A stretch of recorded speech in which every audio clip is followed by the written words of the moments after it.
mapagpalang araw na naman po sa ating lahat at ayan, ito yung pangalawang beses na tayo ay pumunta dito kala Bernadette at ito nga yung kanyang lola. May kakaiba nga pong sakit kung tinatawag po ay yung Parkinson disease. Tapos si lolo naman is biktima siya ng polio. Parang may diabetic rin si tatay, no? Bale, ilang taong ka na nga? Ano na po, nag-17 po ako nung November 7. Oh, happy birthday. Belated happy birthday. Di ka nagsasabi, nag-birthday na pala ito tatay. Sa City. Oo. Nako. Ayan, no. So ito si tatay, oh. Nakakapag lakad-lakad si tatay, pero kita nga natin ito. Mamaga tatay, ano? Patuloy pa rin yung pamamaga. Sige na, mahugas ka yata. Ayan, no. Napakasipag. Kung hindi po nga nagagawa ng gawaing bahay itong si Bernadette ay nasa paaralan siya. Pero ngayong araw po ng Friday ay wala po siyang pasok. So, po, may ginagawa po siyang ng project po. Sa school. Pero kahit wala pong pasok, ginagawa pa rin po niya yung mga ginagawa po. Responsibilidad po niya, no. Lalo po yung pag-aalaga sa inyo. So ito tatay, halos kapag siya is after nang wala niyang pasok, nandito siya, siya yung nagagawa ng gawaing bahay. Nandito po siya. Halos nagdaano po siya, naglalaba. Siya rin po naglalaba, tay. Opo. Naglalaba po siya ng mga damit sa kanya. Damit ko, ako dahil kaya ko naman maglaba. Kaya niya naman po. Tapos siya rin, nakita natin, no. Huhugas po itong si Bernadette, mga kaibigan, mga kalingap. At ayun, ito abangan po ninyo mga kaibigan sa vlog ni Kalingap Rab ang pagpunta namin dito kala Bernadette. At ayun, binalikan rin natin ito sila tatay kasi almost 3 weeks, 3 linggo na yata po tatay nakalilipas nung huli po kaming nakapunta dito. Ito po yung pangalawang beses. So pansin po natin sa unang video na kung saan una natin silang nakilala ay nagtutugtog pa si tatay ng gitara. Talagang alam mo tatay, nanay, maraming natuwa, maraming kinilig sa inyo. Habang tinutugtugan ka ni tatay ng gitara tapos kinakantahan, no? So hanggang ngayon tatay, kahit na yung tumanda kayo, yung sumpaan nyo po noon na habang buhay magmamahalan, ay opo, ginagawa nyo pa rin tayo, no? Sama sa hirap at ginhawa. Talagang iwan ko lang po sa ibang mag-asawa kung ganun pa rin. Ano po ba tatay yung relihiyon nyo po pala, kung matanong ko lang po? Born again po. Born again. So katulad po pala ito nila Kuya Rab, punong-puno ng talento, especially ng pagmamahal itong si tatay sa kanyang asawa, na nakita po natin ngayon. Ito nga si nanay, pag hindi po siya nakakainom tatay ng gamot, nanginginig. Opo. Nanginginig siya, saka 5 oras lang po ang itinatagal ng gamot na ininom. 5 oras po, kaya dapat after 5 hours inom na naman po ulit.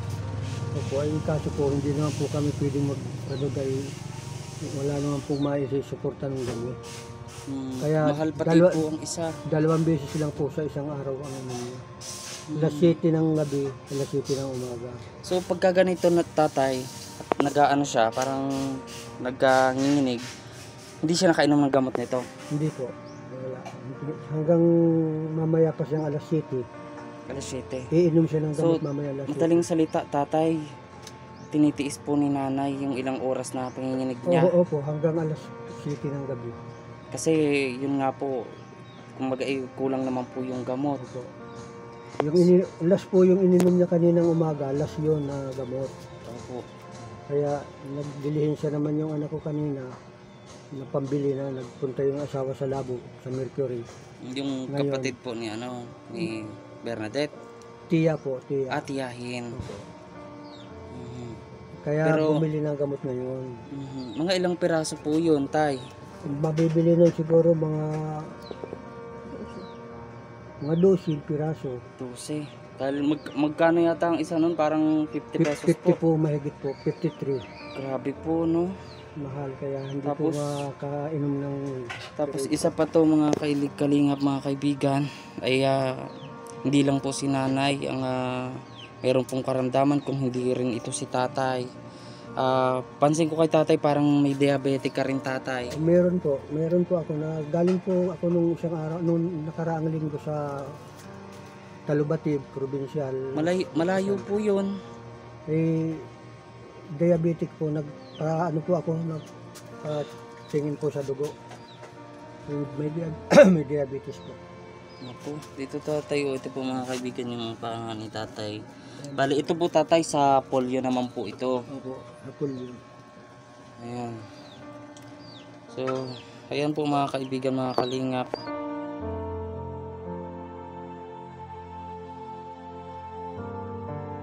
Mga kaibigan, mga kalingap, si Bernadette, kaka-birthday lang daw po nito, nitong November 7.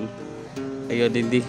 Actually po mga kaibigan, last week pa po ako may message sa kanila. Nabot nga po dito pagpunta namin at mailapit nga po natin sa kanila. So ito yung plano kong mangyari. Kung balik, kumusta ka muna pala? Okay naman po. Okay naman. Kumusta pag-aaral? Kaya pa naman po kahit ano. Dami lang kasing ginagawa niya. Oo. Bali, may napagsabi sa amin, nasa top ka rin ng ng ano mo? Nung elementary po kasi mula kinder hanggang grade 4, kasali ako sa top. Nung grade 5 po ako nawala kasi parang yun na barkada. Pero bumalik po ako nung grade 6 sarang. Nung high school medyo nahirapan ako ulit ibalik. Tapos yung nakita ko din sa profile mo nga parang nasa bakery ka ba nun? O nasa tindahan, tama? Opo, nung ano lang po yan, ito lang nung kailan ba? August lang po kasi umuwi dito eh. August 6. Ito lang. Oo. Doon po galing sa Batangas. Doon ka nagtatrabaho. Opo. Tapos nagbalik ka ulit sa pag-aaral. Ganon. So dito mo na nga tinutukan ng iyong lolo at lola para sa ano nila. So napakahirap nung tinatanong ko kanina sila lola kasi lolo about dun sa gamutan. Talagang hindi sasapat, no. Balik pag ganito na nanginginig-nginig siya, hindi pa siya nakakainom, tinitiis niya yung yung panginginig bago umabot dun sa oras na para makainom siya 2 beses sa isang araw po siya umiinom. Pero ang dapat po mga kaibigan ay every 5 hours ay iinom po ng gamot itong si nanay. Ano po pangalan pala ng nanay? Kalimutan ko na. Liliosa po. Liliosa. Si nanay. Bale, ilang taon na nga po si Liliosa? Hindi mo alam. 65. Si ikaw tatay? 67. 2 taon lang ang pagitan. Dalawang taon lang. So, dito, pasok po tayo mga kalingap sa kanilang bahay. Kasi nung nakaraan hindi ako nakapasok. So, ayan, tara Bernadette. Samahan mo ako dito. Dito natutulog sila nanay. Ito, kita po natin mga kaibigan. Alam mo kung nag-exist po yung talaga yung aswang dito. Pwede silang pasukin. Kahit yung mga magnanakaw. Pero wala naman ba dito yung mga nagnanakaw? Uso po dito yung magnanakaw kaso siguro hindi naman natin papasukin kasi sure pa lang ng bahay. Isip na nila walang makukuha dito. Ganon. So ito po mga kaibigan. Ito, kumusta kayo dito pala ng Bagyo kasi hindi kami nakapunta dito. Ang napuntahan lang namin, yung mga kalapit nyo lang dito, yung talagang si katulad nila ni Nelly, si Kuya Toto at yung iba pa sa taas. Hindi kami nakapunta dito nung kasagsagan ng Bagyo. Ano po, parang umaangat lang yung buhong namin. Tapos yun sa harap, binalik lang po namin yung yero kasi natanggal po tayo. Hindi, binalik yun, natanggal na, natuklap Natanggal na. po siya.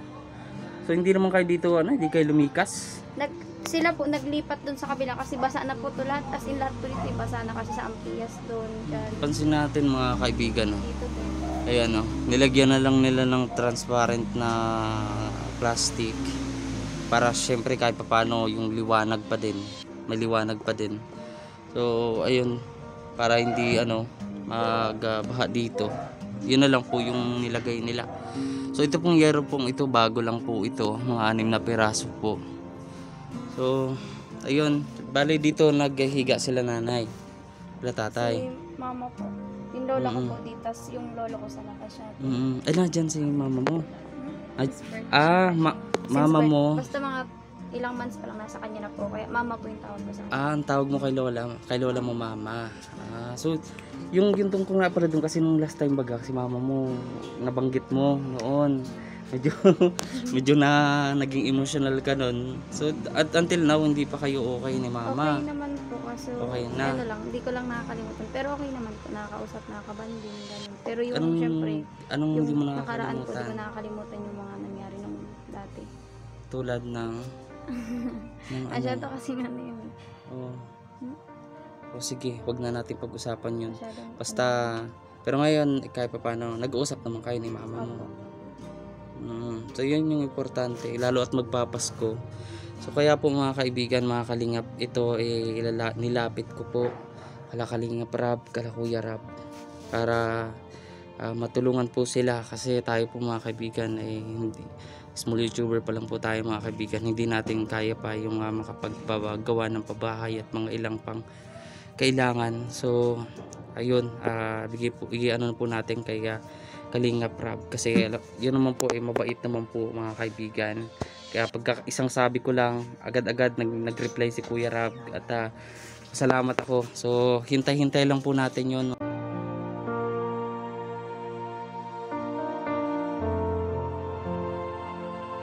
Sa kay Boys, especially kay Kuya Rab, anong gusto mong sabihin sa kanila? Sabihin. Ano lang po, parang thank you po kasi parang napunta sila dito. Handa kaming tulungan. Yun. So yun talaga yung purpose namin, especially nga nalaman nga namin, sabi mo nung nakaraan na medyo yun nga ano na din kayo kay lola, kay lolo, ikaw ay masyado ka nga nahihirapan na makita sila, na hiniling mo nga kung sakali kahit isang araw lang Sa akin lahat. mapunta sa iyo lahat ng sakit, no?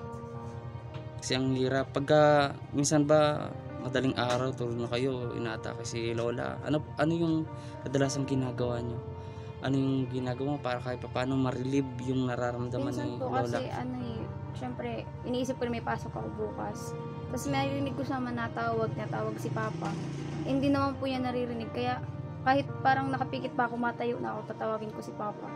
Para hindi ko po kasi siya kaya kasi hindi po ako pwede nang magbuhat ng mabigat kasi yung kamay ko nabali siya. So hindi po siya pwedeng persahin. Kaya hindi ko po siya kayang buhatin. Kung ano lang po ipaabot niya, pagawa, yun lang. Pero kung kunwari ano po siya, yung madumi, ganun, hindi ko siya po kayang buhatin kasi mabigat. So ito pala si tatay, nanggaling last week lang sa Talubatib. Ano ba yung hospital ba tinatawag? Napakalayo nun. Malayo yun. So, yung pamasahe lang na naabuti na siguro ng 500 pesos. Pag ganun, pag tricycle kayo. Ang layo. So, ano yung findings kay lolo? Wala po masyadong nabaltaan kasi nasa school po ako nun. Lagi ako nasa school.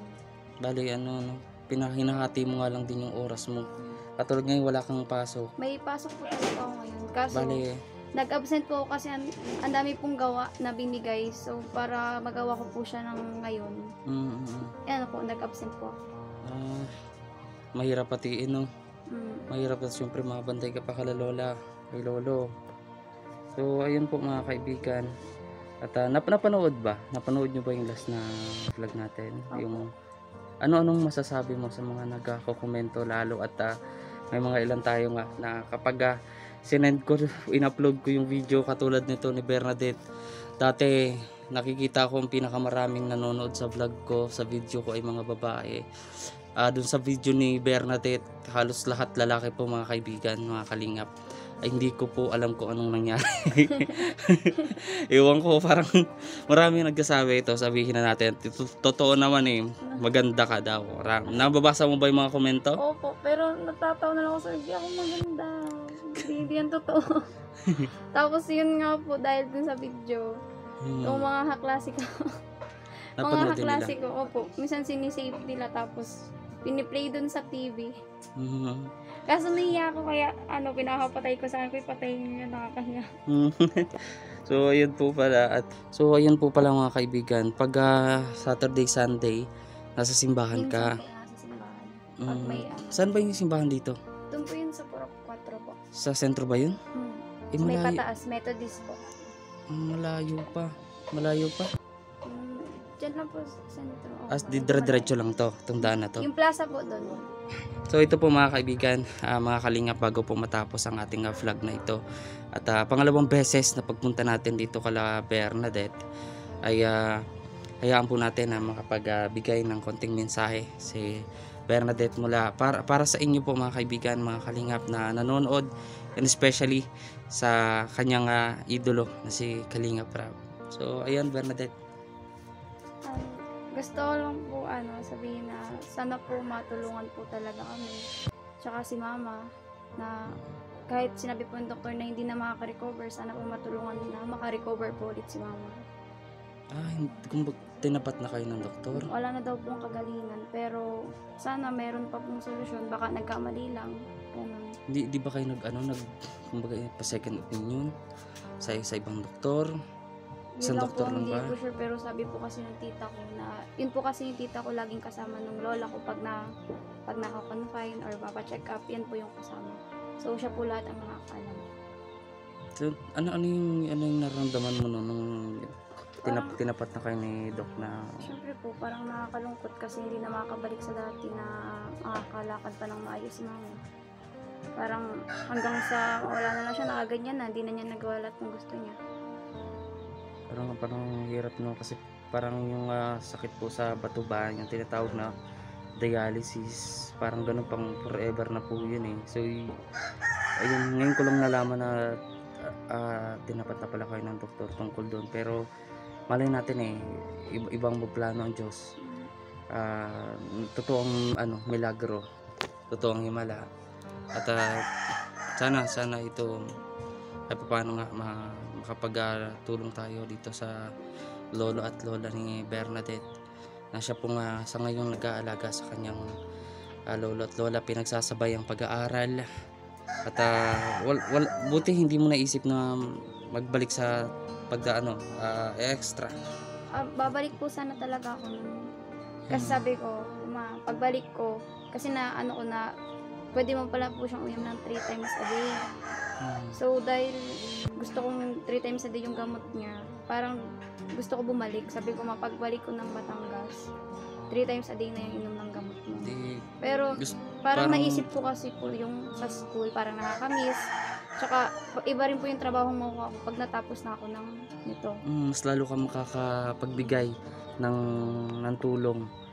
Kaya importante matapos mo itong pag-aaral mo. Konting-konti na lang. Anong grade mo na nga? Grade 11. O konti na lang. Pag grade 12, ikaw nang bahala kung gusto mong meron na dyang mga di ba? Kahit, Scholar po. oo. Sabi po yung tita ko, hahanapan daw po niya ako ng scholar para makadire-diretso ako. Yun po mga kaibigan, mga kalingap. At ayun, nakakalungkot. Pero malay natin, diba? Maka-cover si nanay. So isama po natin yan sa ating mga panalangin. At parang gusto nga ni Bernadette magtrabaho, no? Mag-extra ulit. Pero iniisip nga niya yung sa pag-aaral at yung kung sino po yung magbabantay sa kanyang lolo at lola. So ayun mga kaibigan, at Bernadette, babalik kami dito ulit at iyon kahit sa abot ng aming makaya ay mabigyan ka namin ulit ng tulong para kala lola. So ayun po mga kaibigan, mga kalingap, kita kasi tayo sa mga next vlog, at God bless po sa inyo pong lahat.